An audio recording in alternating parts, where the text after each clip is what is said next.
Okay, Tony, why don't you tell us, why do you think the feds are trying to harass you, and why would they accuse you of child and take 6 children from your compound?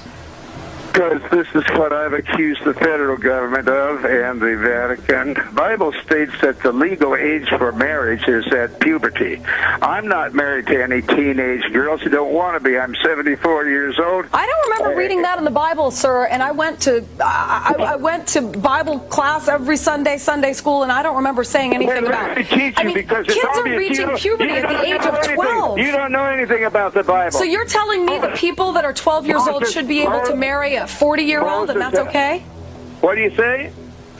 You're saying that it's okay for a 12-year-old to marry a 40-year-old as long as she has reached puberty? Well, in the Bible, if you read the book of Jasher, you'll see that Rebecca was 10 years old when she married Isaac was 40 years old. I know, but that's not the law today. Tony Alamo and the Alamo Christian Foundation may or may not be names that you know or have even heard of. In my opinion, this is actually a cult, and Tony is the cult leader. All right. Let me ask you another question. The Southern Poverty Law Center, which monitors the activities of extremist groups in the United States, describes your ministry as a cult. Yeah. How would you respond to that? I respond that the Vatican is the cult. I'm very scriptural with the Bible. Anyone that is not scriptural with the Bible, such as yourself, are a cult. Okay? The Lord is right and everybody else is wrong. If you watch part 1, Tony has passed away, but his cult still exists, just not the same as it once was. In part 1, I discussed Tony and Susan Alamo, the rise and fall of their cult, how Tony spiraled out of control after Susan's death, and how he got caught. If you've ever seen the jackets that are currently on the screen that have been worn by celebrities such as Michael Jackson, Dolly Parton, Miley Cyrus, and Nicki Minaj, well, those were made by Tony's followers, and said followers didn't get paid for their work. As I also mentioned in part 1, Tony would have child brides. So these are some of the things that I will be discussing in today's video, which is part 2 of my Tony Alamo and his cult series.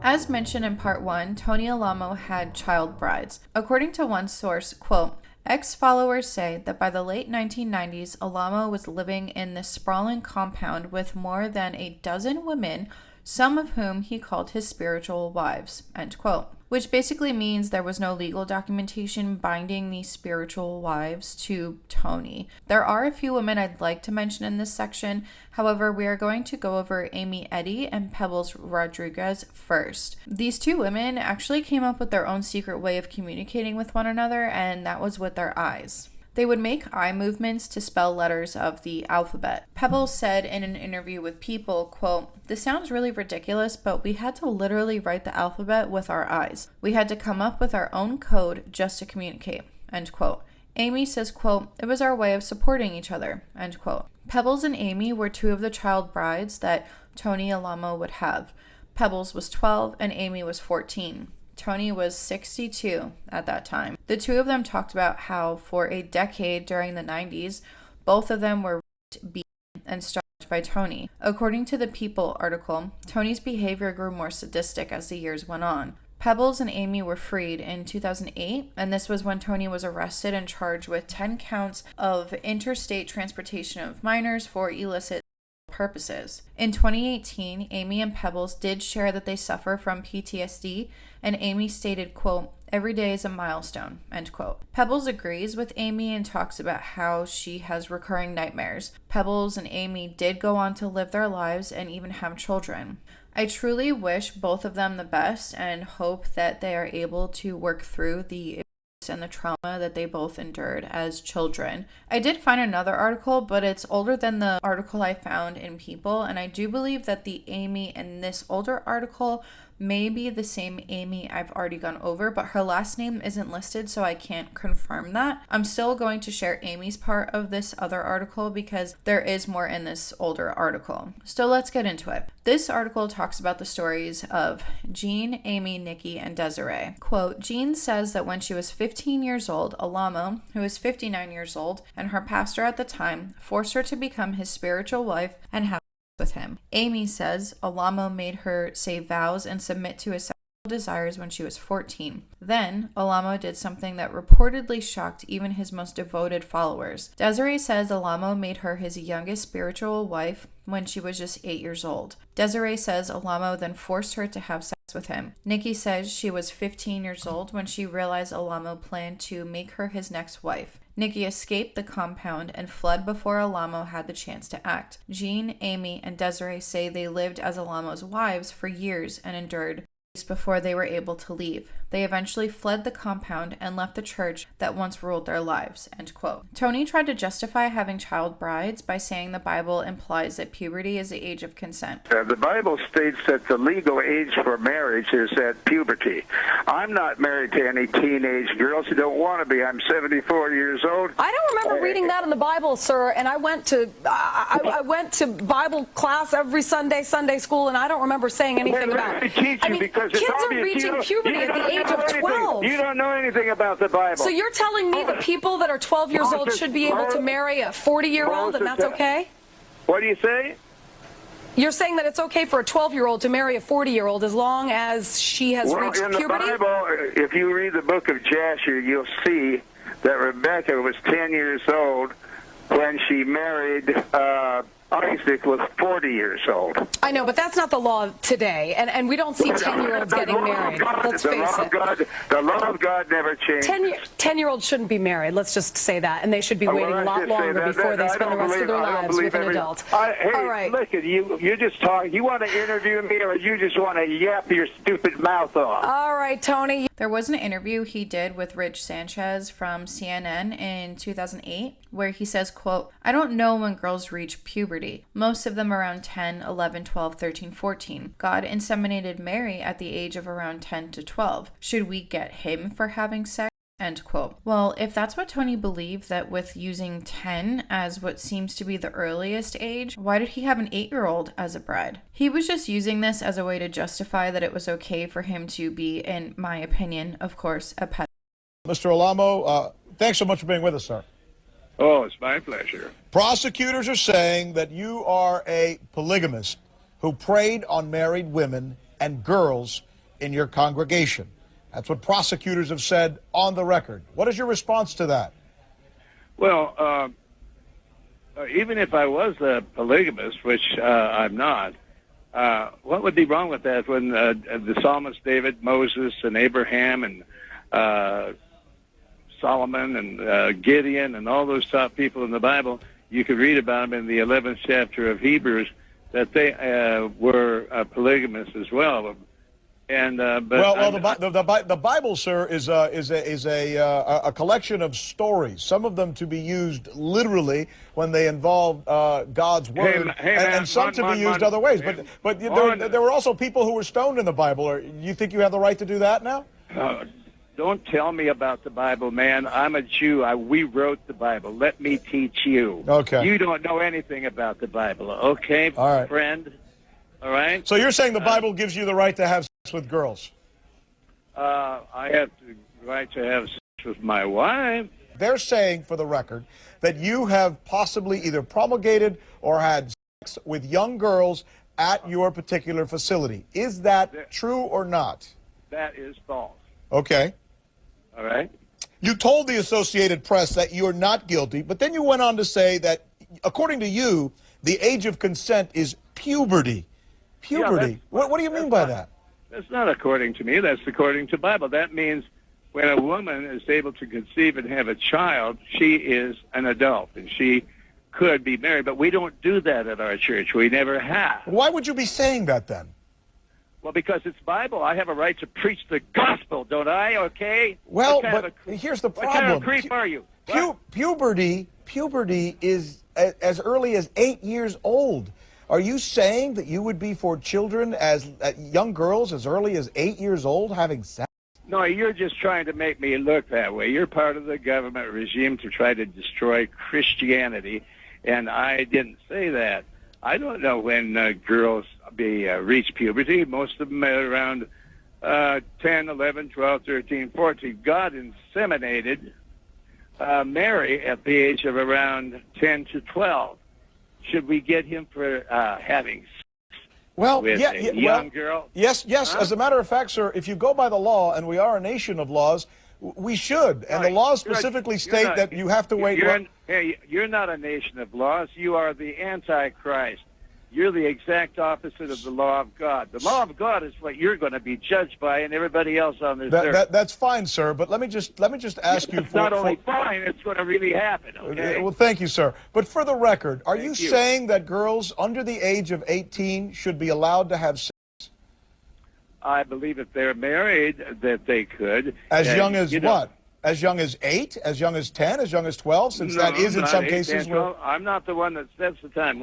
When they reach puberty, I wouldn't just recommend that any 8 or 10-year-old girl gets married, because. But in the event that it would be of the Lord, I would say it's all right. But I don't do that. Okay, so let's get that straight. I'm talking to you from the Bible, what God said, and you're trying to make it look like I'm doing that. And that. Then why were those children? Do you have any idea why those 6 children were removed from your facility? They were removed because they just want to make a big deal out of it. They haven't found anything about them. They can check them for 27 hours or 27 weeks or months or years, and they still will find out that they're virgin. Jean, Amy, Nikki, and Desiree went on to talk about how Tony made all the rules and how he even decided who got a driver's license and who was marrying who. Some of the cult members even said how it was an honor to be one of Tony's spiritual wives. That's why the parents of the child brides didn't argue with it, because it was considered an honor. That, or they just felt like they had no choice because the mentality was what Tony says goes. They were indoctrinated into this cult, and while in my opinion as a parent myself, I can't understand why anyone would think it's an honor for your 8 to 14-year-old daughter to marry someone old enough to be their grandfather, but I do understand indoctrination absolutely happens, but this would still be my breaking point. I'm usually more understanding and empathetic on my channel, but it is the parents' job to protect their children. Jean would talk about how when Tony would marry one of these young girls, she would have to, quote, fulfill his sexual desires. Tony Alamo has up to 13 wives. About, I would say, half were minors, and he had sex with every single one of us. He preferred the younger ones, end quote. Jean did believe that she was supposed to do whatever Tony wanted because God was talking to him. At her age especially, growing up within the cult, Jean really didn't know any better, and her critical thinking skills were probably non-existent because that's usually what happens in cults. Remember when I talked about Tony having an 8-year-old bride? Well, that would be Desiree. She was 8 years old, and even though she did think highly of Tony, she still felt like being his bride and having sex with him wasn't right. Quote, I just remember Tony bringing me into his room at one point. He laid me down on his bed, said the marriage vows, said I do, and got a wedding ring. And after that, what actually made it final was instead of a marriage license, you had sex. I didn't know about sex. I didn't know about any of that. What kept going through my mind was, how can this be right? Isn't this wrong? End quote. One of the other women who spoke out was Nikki. In 1999, Nikki ran away after finding out she was the next in line to be a child bride. She felt like Tony was wrong. Quote, I thought if this is heaven and this is what's going to get me to heaven, I'm going to have to go to hell. End quote. As many would be, she was scared to run away. I would be too. You're taught a certain type of way of life and to be afraid of the outside world, but you also don't agree with what's going on within the cult. Nikki talked about how one afternoon she decided that was it. She was going to escape the cult, and she did. The only issue is Tony sent people to look for her. They were looking everywhere. Every highway, every store, every fast food place, you name it, and they were most likely there looking. Nikki finally saw a house after running for quite some time and went up to the door. I really can't imagine the fear and just every emotion that was going through her at that time. Fear of the unknown, fear that she was going to get caught, and if she did get caught, what would happen to her?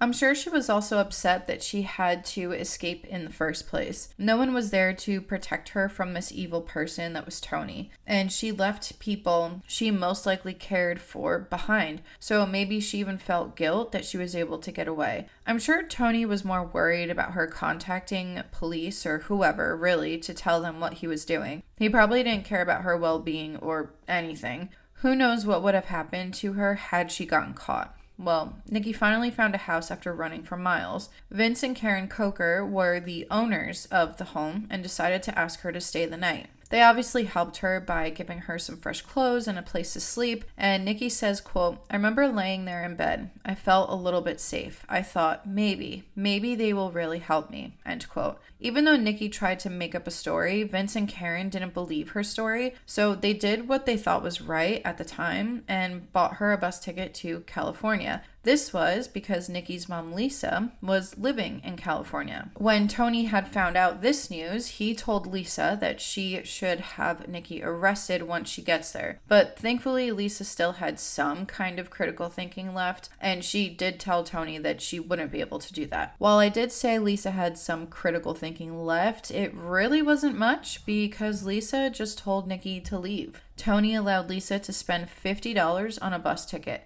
Nikki said, quote, "It was one of the saddest moments of my entire life. She put me on the bus and it absolutely broke my heart," end quote. Nikki would spend the next 3 months going all over the country looking for a place to stay. This was a child because she was a minor at the time who was homeless and escaping a cult. She had to do this with no support. I truly cannot imagine going through that, and I hope that now as an adult, she's gotten the help she needs because in my non-expert opinion, that can traumatize a person. It hurts my heart reading about all of these girls having this happen to them. Well, the good news is Lisa is no longer a Tony follower or part of the cult. At least she admitted that she should have done more to protect her daughter and that she was wrong. I'm glad that she was able to admit that what she did was wrong, and while I do believe she was indoctrinated into this cult, she sounds to be at least trying to take some accountability. I can't say the same for other moms of these young child brides, because at the time of this article being written back in 2010, Amy and Desiree's families were still part of the cult, and their mothers even testified against them in court. Desiree did go on to say that her own mother doesn't believe what happened to her, which is odd considering Desiree became one of Tony's wives at the age of 8. She was there when all of this happened. The article finishes off with Nikki saying, quote, "A lot of people lost their childhood and their innocence there. That's what I want people to see and to realize.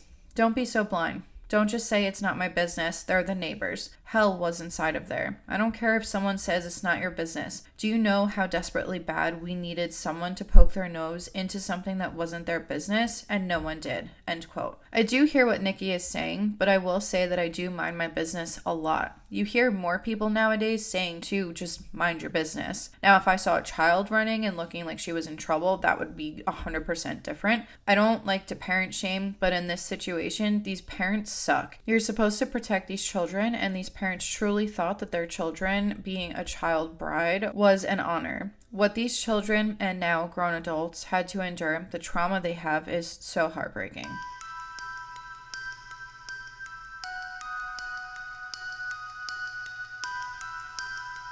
Now we move on to the part of the video that actually sparked my interest into making this video to begin with. I was watching YouTube shorts and one showed up that was about the Tony Alamo Jackets and how the guy in charge, Tony, was a cult leader. Then I found an article by Refinery and it solidified my decision into looking into this even more. Anyway, the Tony Alamo of Nashville Jackets were assembled in a factory in Alma, Arkansas. This factory was originally a restaurant, and according to the Refinery article, quote, "First the raw denim was washed in a drum filled with stones and bleach, then it was cut and sewn into a shape.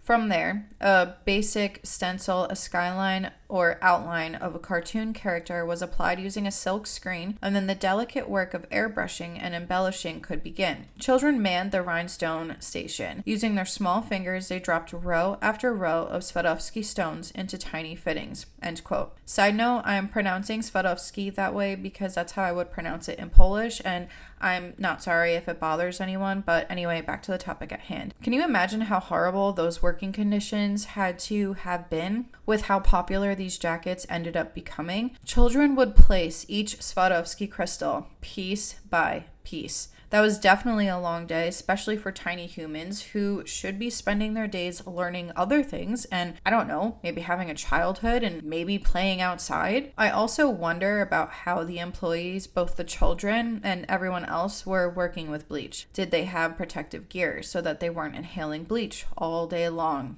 Day after day. Well, according to Refinery, they did mention that the working conditions were harsh, including bleach fumes from the washing drum, and how every day 150 people, which included men, women, and children, worked for as long as 14 hours a day. Sometimes the children's fingers would even bleed from some of the pointy rhinestones they worked with. Here's another bad thing about all of this. They weren't paid because this was their service to their cult leader, who was the only one who could show them the path to heaven. When it comes to Tony, I can't pinpoint if he actually believed his preachings and he was just taking advantage of people, or if he was a full-blown scam artist who knew what he was doing the entire time. Or he could have also believed in his preachings a little bit, and then he saw what he could do as a cult leader and just started scamming people and playing God. Benjamin Risha, who was born into the cult and grew up in the Alma compound, stated, quote, "We really thought we were making these jackets for God. We really thought we were saving the world by making money for the ministry and spreading its word,"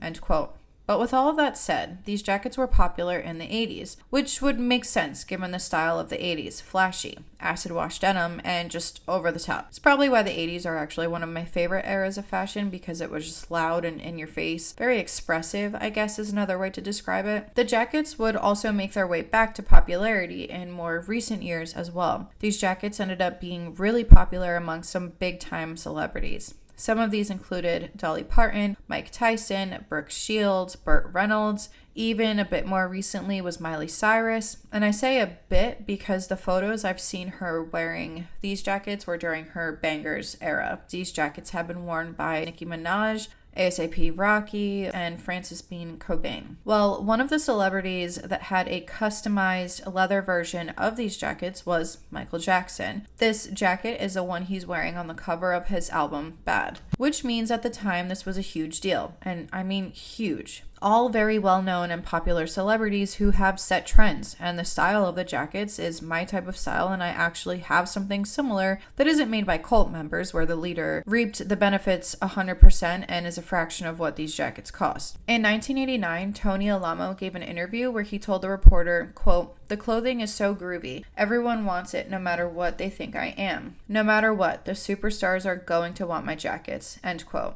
And as we can see by the photos I shared just a few minutes ago of celebrities wearing the jackets, some of these were worn even after all of the information came out about Tony and his cult, along with him passing. So he was definitely right that the jackets would still be bought and worn after the information regarding how vile of a human he was out. According to the LA Times, in a 1989 article titled "Fugitive Cult Leader Alamo Sells Chic Jackets on the Run," they reported that the jackets were still selling for as much as $600 in boutiques and upscale clothing stores. Now remember, this is in 1989, so that's a lot of money. Nowadays, you can find these jackets on reselling sites, one of which is eBay, and at the time of writing this script, I saw one of the jackets for over $2,000, and one listing had a price of $11,000. And this jacket was the supposed Michael Jackson jacket. I wouldn't even know how to authenticate if it was the one that Michael Jackson owned, but that's still very ridiculous for a jacket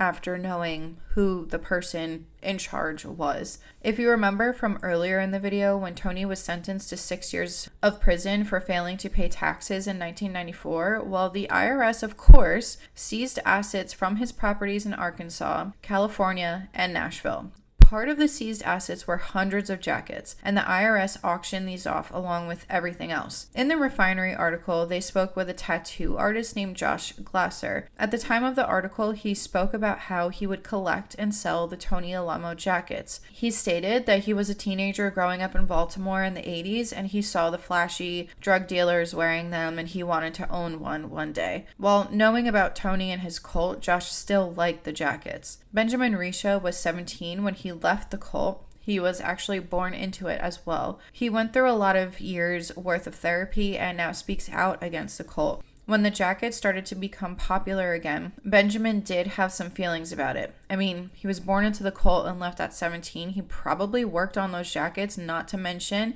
he escaped a cult. That's 17 years of indoctrination. I truly can't imagine what that was like, especially the moment he realized that he was in a cult, but I'm glad he was able to go through therapy. However, the reason why I bring him up is because he was interviewed for the Refinery article regarding the jackets. During the interview, after he was asked about the jackets, he said, quote, "They do look awesome, right?" End quote. After pausing, he stated, quote, "I guess I would tell people wearing them, once you know where they come from, to try to go out of your way to help people less fortunate. Go to a place where women are battered or children need help. If you can afford the jacket, chances are you can afford to go help somebody." End quote. And I do agree with Benjamin. Maybe the people who go out of their way to buy these jackets don't know about everything else I've talked about in part 1 and part 2. Maybe after they purchase the jackets, they do more research, but now it's already too late and they've already bought it. I think giving back, as Benjamin suggested, is a great idea. The last quote from Benjamin in the Refinery article is, quote, "Tony hated losing and would do anything to appear as a winner." End quote.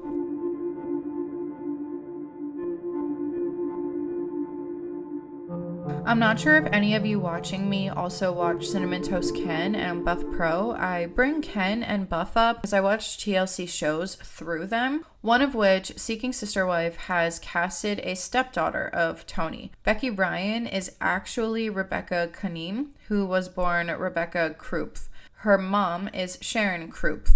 Sharon would marry Tony Alamo in 1989. Becky was about 7 to 8 years old when her mom married Tony, which is why the statements she makes on the show don't seem messed up to her, whereas for those of us who know it's a cult may think her statements are alarming and, well, gross. Which is why I'm not shocked that so many people have vocalized that TLC did an awful job with casting. Becky was 16 when she married her, at the time, 19-year-old husband named Justin Canine. Some of her statements on the show included, quote, "We weren't the first teens to get married young.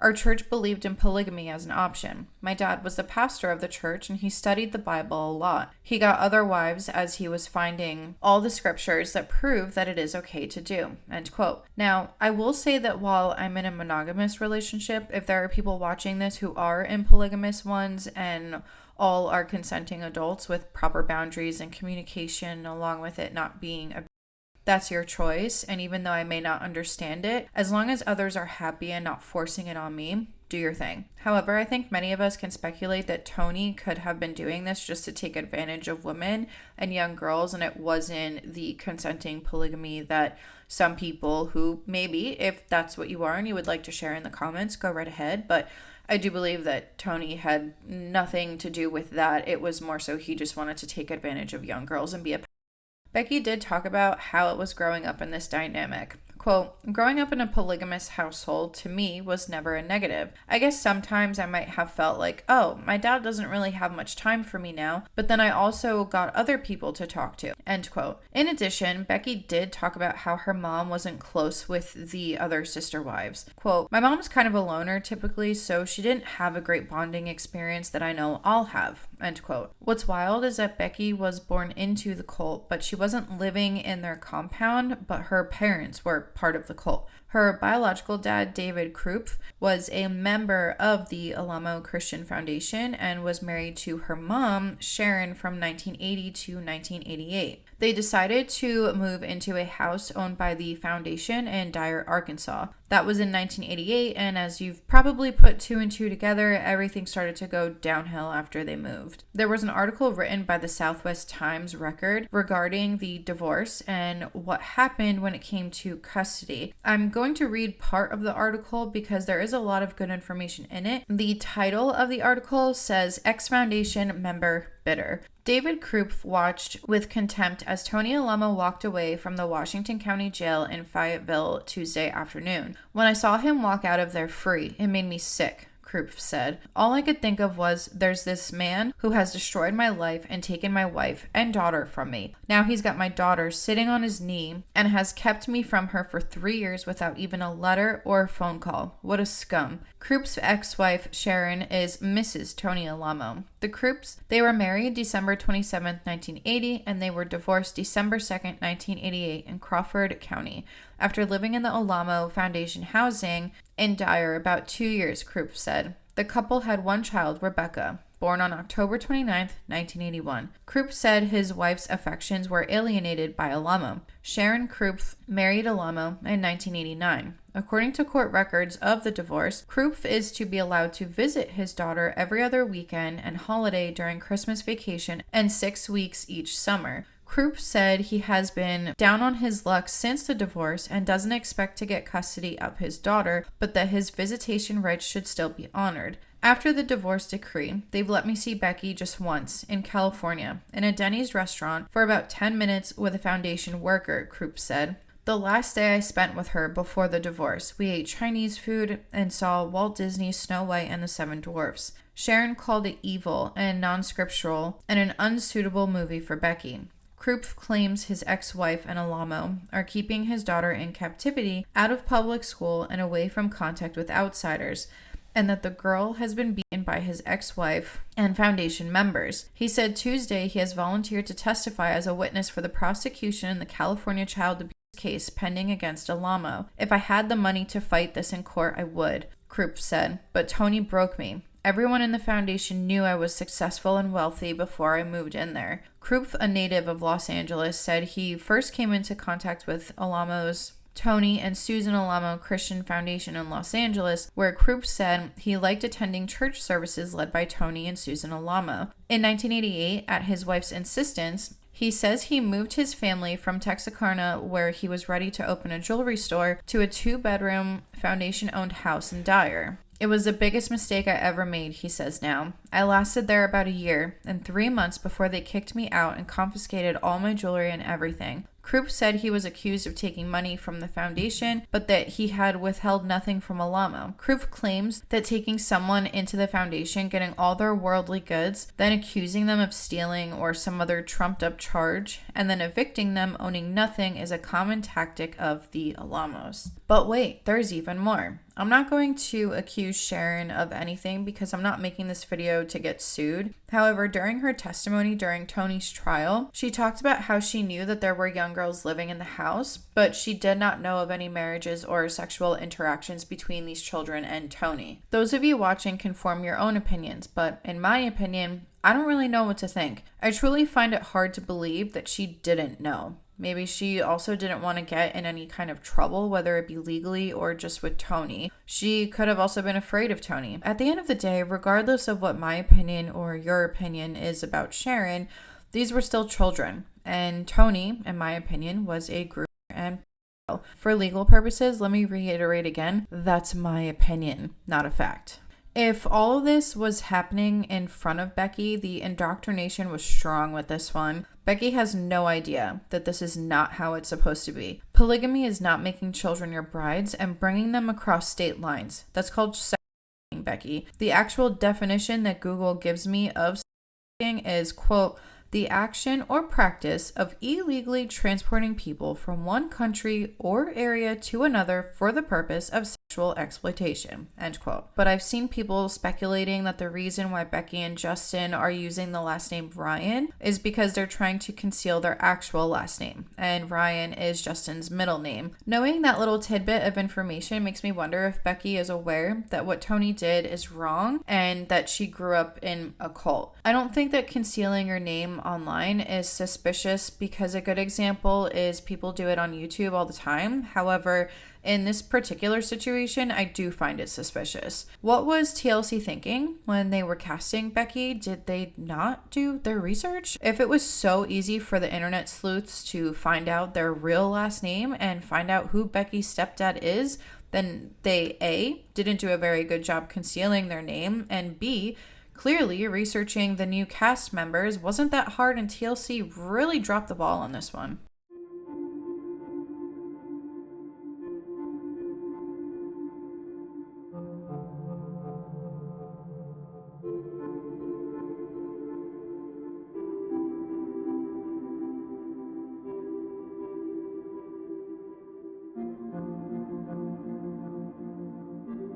I'm Justin. I'm Is Becky. my wife. Oh. Who first? Me first or what? You first. I'm Justin. This is my wife, Becky, and we're the Ryans. We've been dating Stephanie for close to 9 months. She lives in a different part of the country. The second time she came out, she was like, all right, I really want to do this. She had already agreed to be our wife by that point. She's like, yeah, I'm gonna be with you forever. But then she kind of goes in these phases where she says, oh, I don't know if I can do this. And I'm afraid of what my family will say. She's dealing with a lot of anxiety and worry about what other people think about her, because the thing about polygamy is it's not accepted. There's a stigma. It's not one of the boxes that you know, society approves of. She's kind of done her ghosting thing again, so. Yeah, we haven't heard from her to, what, almost over a month, yeah.